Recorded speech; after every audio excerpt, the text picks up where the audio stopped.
sebuah kesunahan yang sangat ditekankan, sangat dianjurkan sekali bagi kita untuk bisa kita lakukan.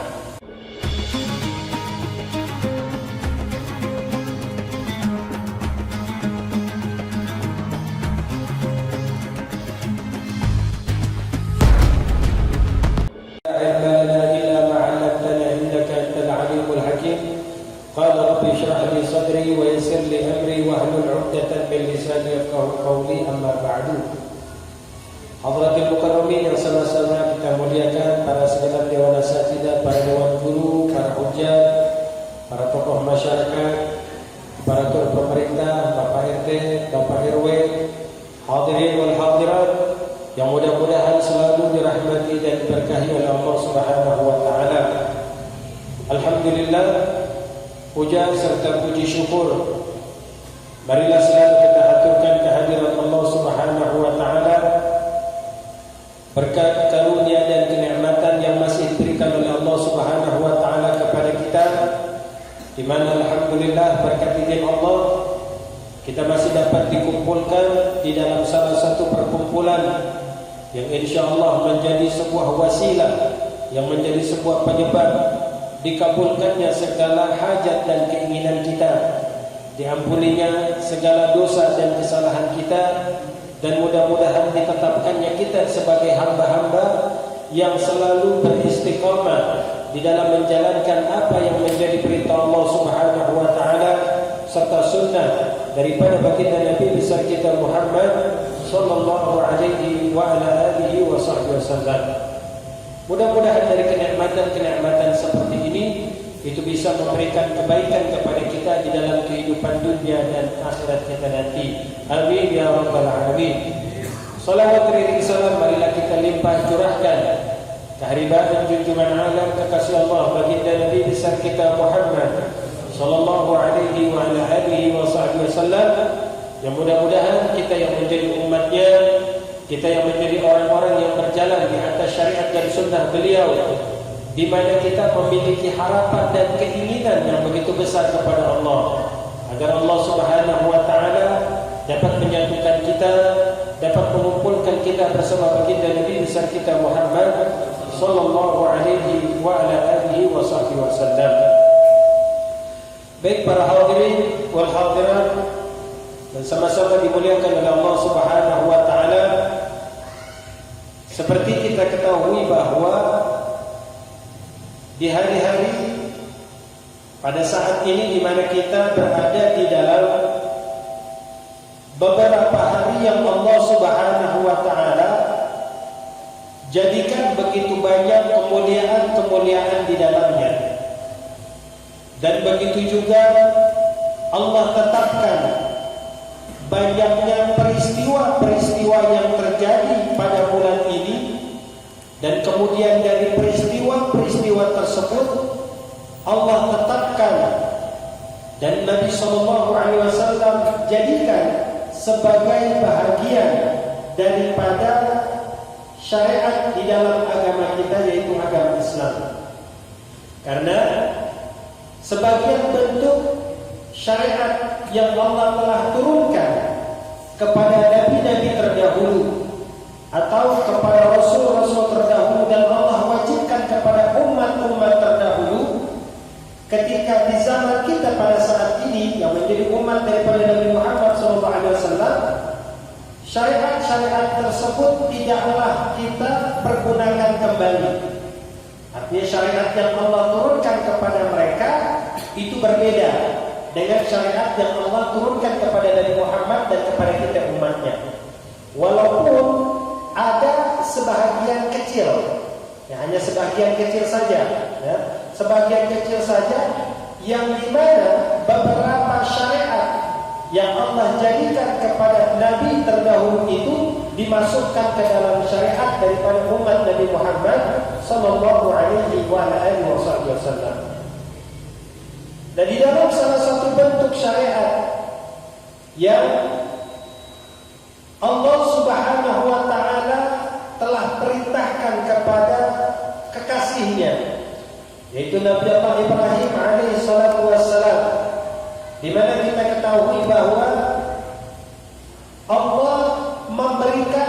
satu perintah di sini kepada Nabi Ibrahim alaihissalatu wassalam, yang dimana perintah tersebut adalah semata-mata untuk menanamkan rasa cinta di dalam hati kekasihnya kepada Allah Subhanahu wa taala. Bermula ketika Allah Subhanahu wa taala memberikan Nabi Allah Ibrahim seorang anak.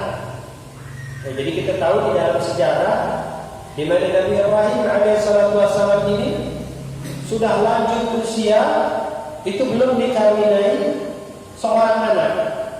Dan pada akhirnya berkat izin Allah Subhanahu wa taala, Allah memberikan anak kepada beliau yang dinamakan dengan Ismail, yang menjadi nabi juga pada akhirnya.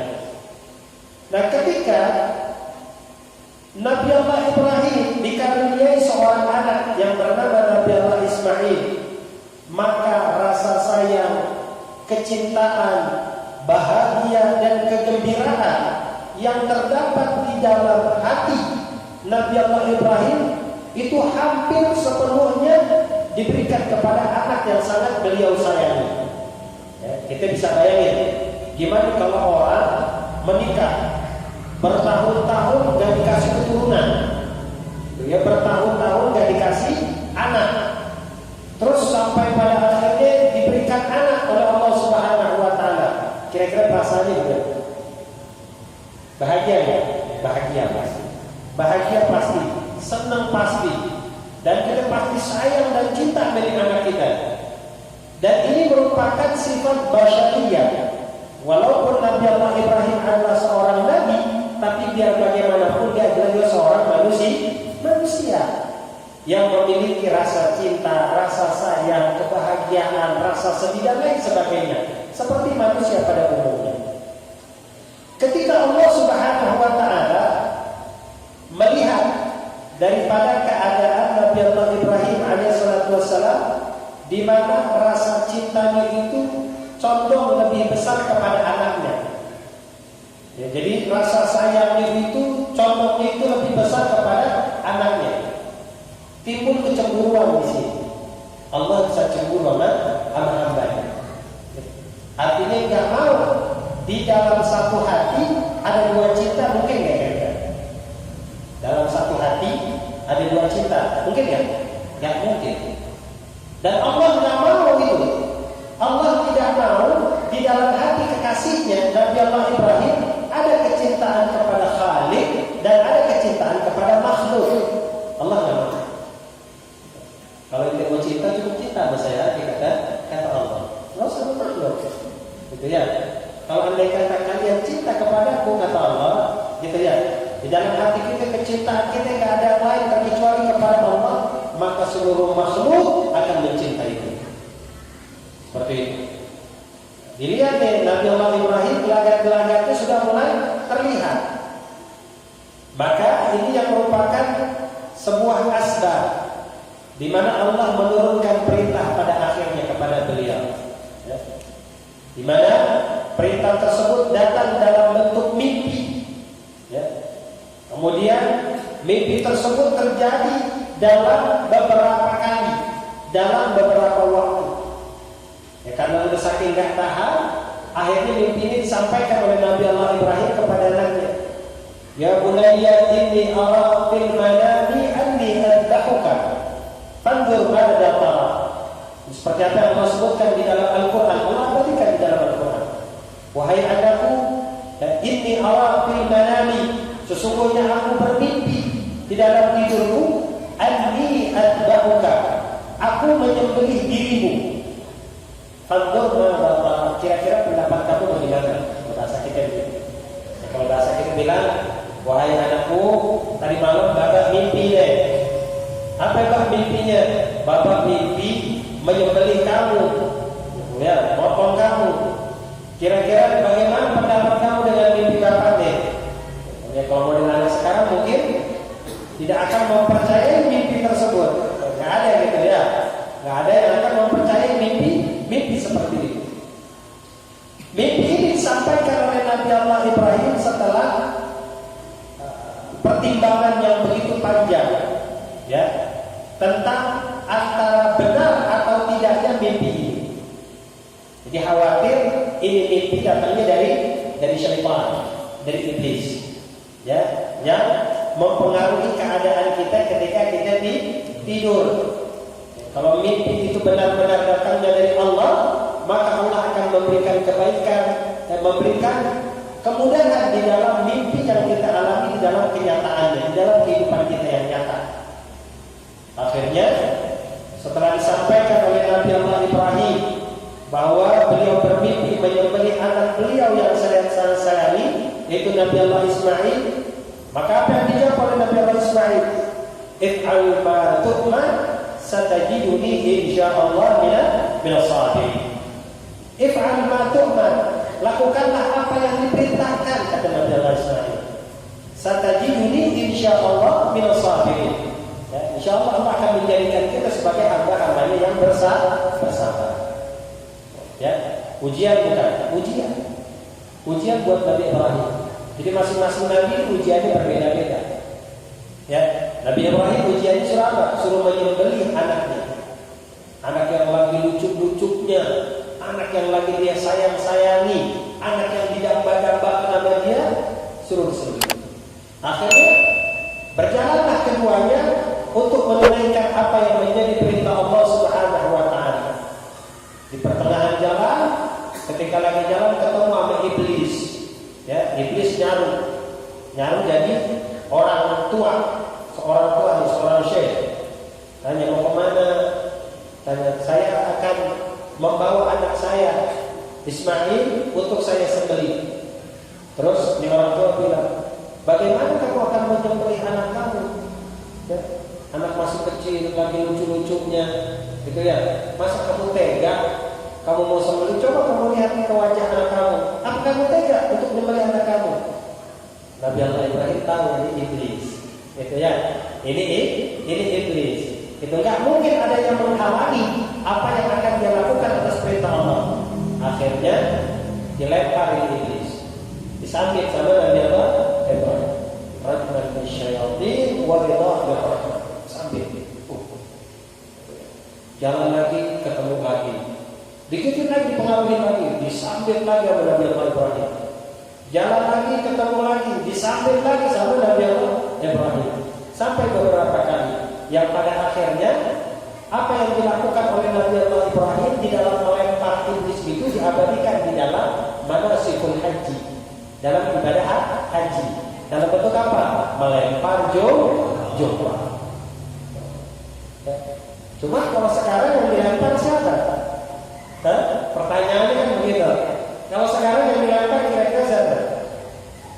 Kalau kita lihat ya ada setan yang kita lempar, dari iblis yang kita lempar.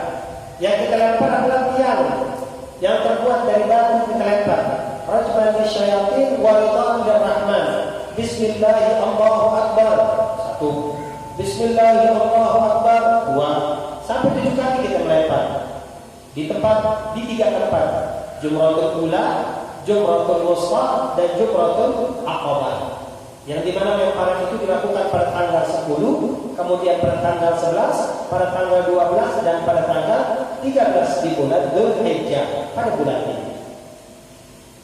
Ya, akhirnya diabadikan tuh di dalam rangkaian ibadah manasikul haji. Ya, ibadah haji. Hakikatnya kalau sekarang yang kita lempar adalah iblis dan syaitan yang bersemayam di dalam diri kita. Itu hakikatnya. Jadi yang kita lempar hakikatnya adalah kita melempar segala sesuatu bentuk syahwat, hawa nafsu yang menggiring kita kepada keburukan, hawa nafsu yang dapat menggelincirkan kita kepada jalan yang diharapkan oleh Allah Subhanahu wa taala. Seperti itu. Dan lemparan daripada batu-batu yang dilakukan oleh orang-orang yang melaksanakan ibadah haji, apabila hajinya diterima, nih, orang kalau hajinya diterima, itu batu yang dia lempar itu bakal diangkat sama para malaikat. Batu yang dipakai tuh buat melempar itu bakal diangkat sama para malaikat. Tapi saat yang kita lihat, kalau musim haji udah selesai, itu terkadang masih banyak batu yang tersisa di situ. Bahkan datang mobil pikuk ngambil batu-batu yang tersisa di tempat lempar jumroh, sampai bertruk-truk itu batu. Nah, berarti kalau batu masih banyak, berarti banyak loh Ustaz yang hajinya kagak diterima. Hah? Banyak ya? Banyak. Yang mardud banyak. Gitu. Jadi kalau mau dibikin perbandingannya antara yang mabrur sama yang mardud, banyak yang mana kalau tinggal batu, itu batu sebanyak-banyaknya diangkat, diambil menggunakan mobil pipu, dimasukin ke dalam truk, ditaruh lagi di tempatnya itu batu.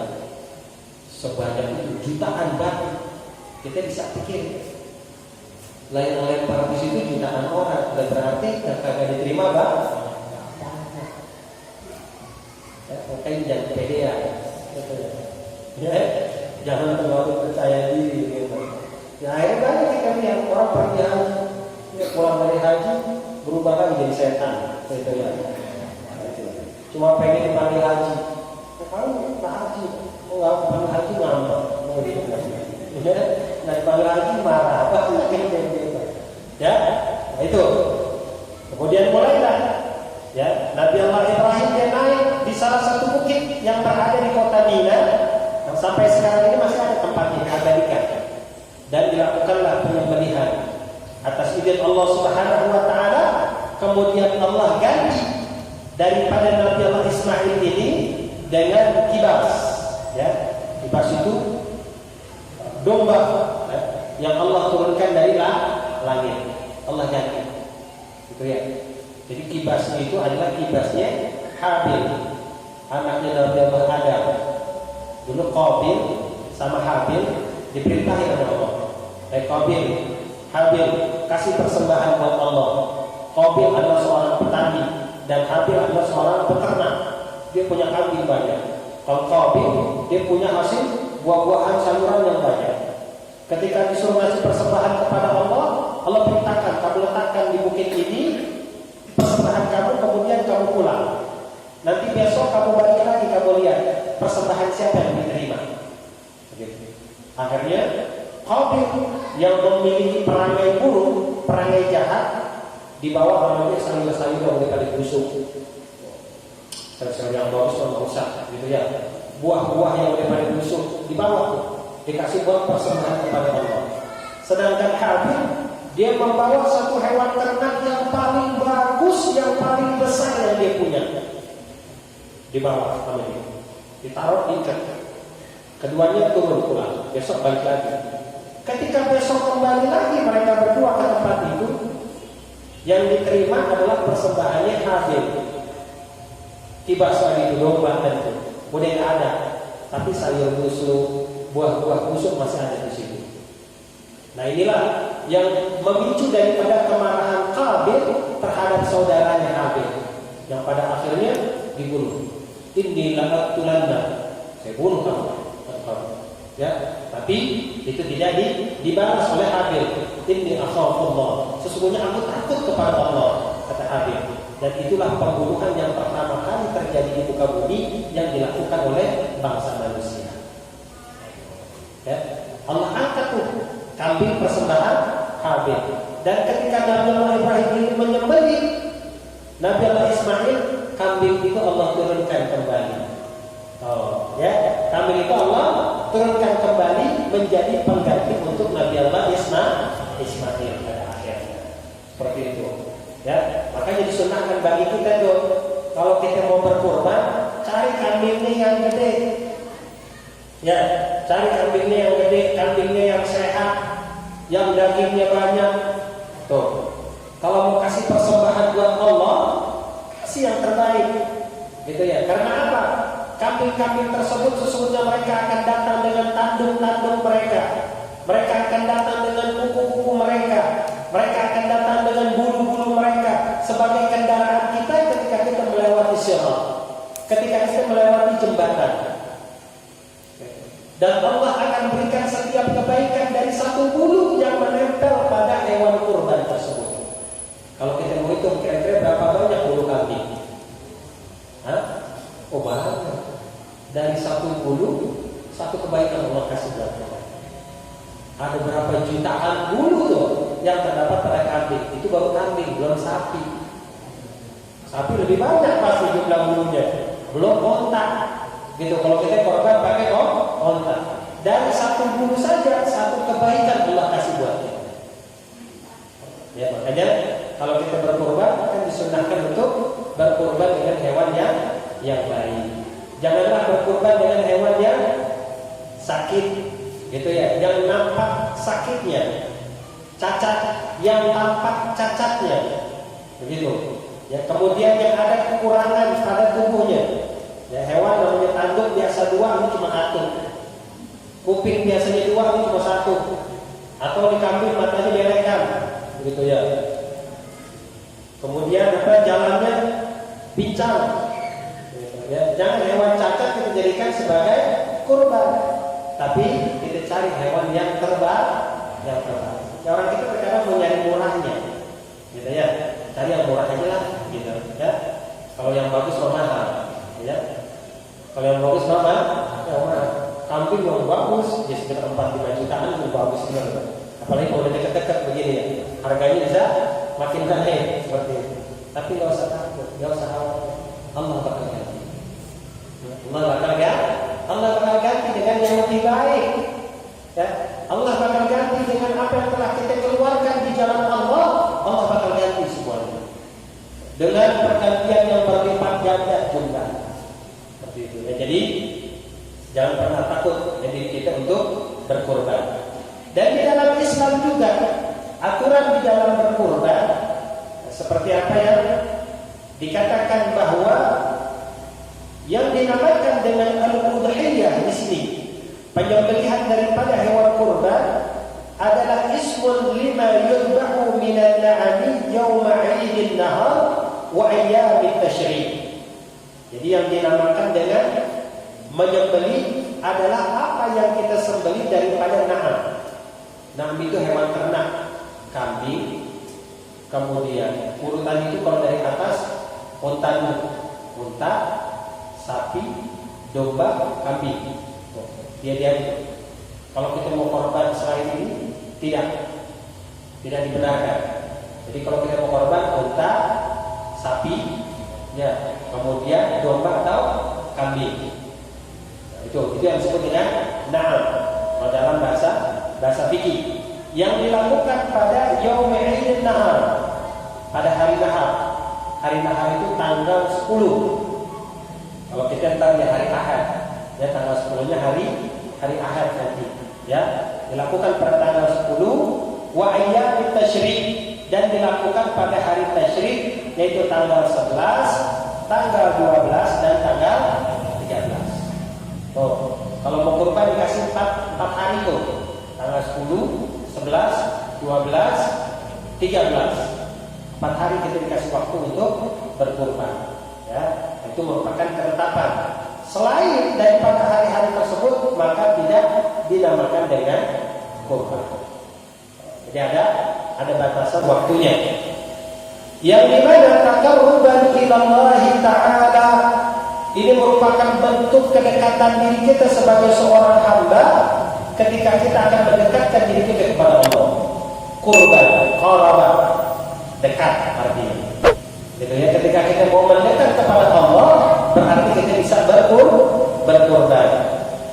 Dan hukum daripada berkurban ini adalah sunnah muakkadah. Jadi hukum berkurban adalah sunnah muakkadah, sebuah kesunahan yang sangat ditekankan. Gitu.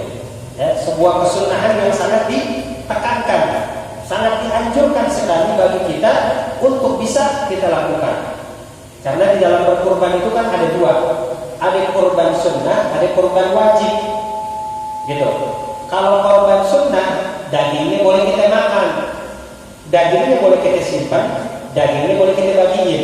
Itu kalau kurban sunnah. Tapi kalau kurban wajib, tidak boleh kita makan dagingnya. Kalau kurban wajib, ya tidak boleh kita makan dagingnya. Seperti apa? Seperti kurban yang kita nadarkan.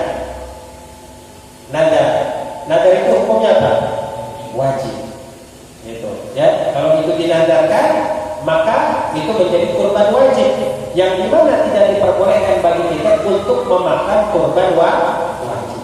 Kalau kurban sunnah silakan, mau makan, mau disimpan, mau dibagiin, nggak apa-apa. Habis motong, ambil lagi semuanya juga nggak apa-apa. Kalau nggak punya malu, ya, gitu. Motong, mau kambing, revisi 2 ekor di bawah itu, kasih panitia. Kalau selesai potong, di bawah lagi kambing semuanya. Ya nggak apa-apa, emang boleh, ya boleh-boleh aja. Kalau nggak punya malu, mah. Kalau nggak punya malu, ya. Kalau masih punya malu, dibiarin, ya.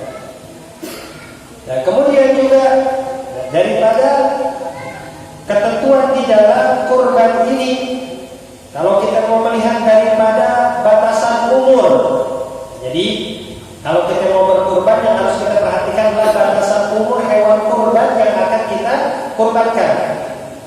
Jadi kalau kambing domba itu ya biasa yang sudah berumur 1 tahun itu sudah cukup. Kalau kambing kacang, kambing Jawa kita bilang begitu ya, itu biasanya sudah berumur 2 tahun. Kalau domba itu kan dia pertumbuhannya lebih apa? Lebih cepat ketimbang kambing Jawa. Gitu, kambing Jawa kan biasa kecil-kecil tapi kuat. Biasanya begitu ya, 2 tahun. Dan kalau unta itu berumur 5 tahun. Ya, unta 5 tahun lagi besar. Kalau sapi itu dia berumur 2 tahun. Gitu, ya, jadi sapi berumur 2 tahun, kalau unta itu berumur 5 tahun, kalau domba itu berumur 1 tahun, tapi kalau kambing biasa, kambing Jawa begitu, itu berumur 2 tahun. Seperti itu. Nah, itu merupakan batasan umur daripada hewan kurban yang bisa kita lakukan sebagai sembelihan.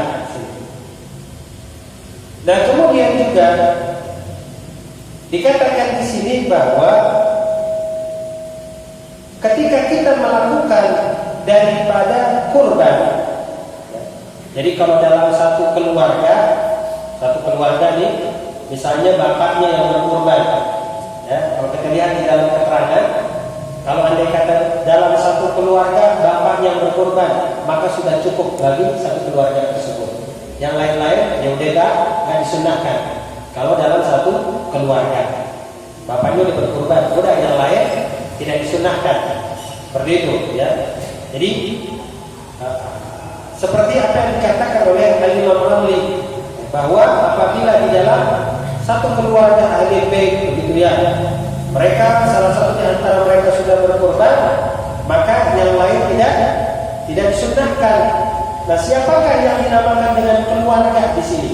Jadi yang dinamakan dengan keluarga itu adalah mereka orang-orang yang wajib dinafkahi. Ya, siapa ya? Istri, anak-anak kita, kalau ada orang tua kita, ya orang tua kita, seperti itu. Ya, kalau anak mau berkurban, yang lain tidak disunahkan. Seperti itu. Kalau anda kata mau berkurban juga, maka silakan untuk berkurban. Kemudian ada pertanyaan, kenapa di dalam hewan yang kita jadikan sebagai kurban hanya unta, sapi, dan kambing? Pernah nggak kepikiran begitu? Kenapa sih yang dijadikan hewan kurban cuma unta, sapi, sama kambing? Kenapa ayam nggak bisa? Ya, ayam atau yang lain, kelinci gitu ya. Kenapa nggak bisa dijadikan sebagai kurban? Ya, jawabannya karena berdasarkan kesepakatan daripada para ulama, sesuai dengan apa yang Allah Subhanahu wa taala firmankan, wa likulli ummatin ja'alna mansakan liyadhkuru smallahi 'ala ma razaqahum min bahimatil an'am. Jadi yang dinamakan dengan bahimatil an'am, seperti apa yang Allah sebutkan di dalam Al-Quran, itu adalah kambing, unta, sapi. Jadi kalau selain berkurban, selain daripada hewan-hewan tersebut, maka tidak dikatakan sebagai kurban. Gitu, ya. Dan juga sebelum kita masuk kepada kaifiyah daripada cara berkurban, di mana banyak sekali masalah-masalah yang terjadi. Pertanyaan-pertanyaan itu suka timbul. Ya, kalau dalam prakteknya kurban sih simpel aja sebenarnya. Kalau pada prakteknya kaifiyah atau cara berkurban itu sebenarnya masalah-masalah yang ditimbulkan dari permasalahan kurban itu banyak. Kurban sendiri sih perkara yang simpel. Di sini seperti kenapa berkurban satu kambing itu lebih utama daripada berkurban satu ekor sapi 7 orang. Gitu. Kalau kita mau lihat afdalnya, yang lebih utama yang mana sih? Satu ekor kambing, 1 orang saya, atau saya patungan 7 orang nih, sapi atau unta. Kira-kira mana yang lebih utama? Kira-kira mana yang lebih afdal? Nah, dikatakan 1 ekor kambing itu lebih afdal. Jadi 1 ekor kambing itu lebih utama. Karena apa?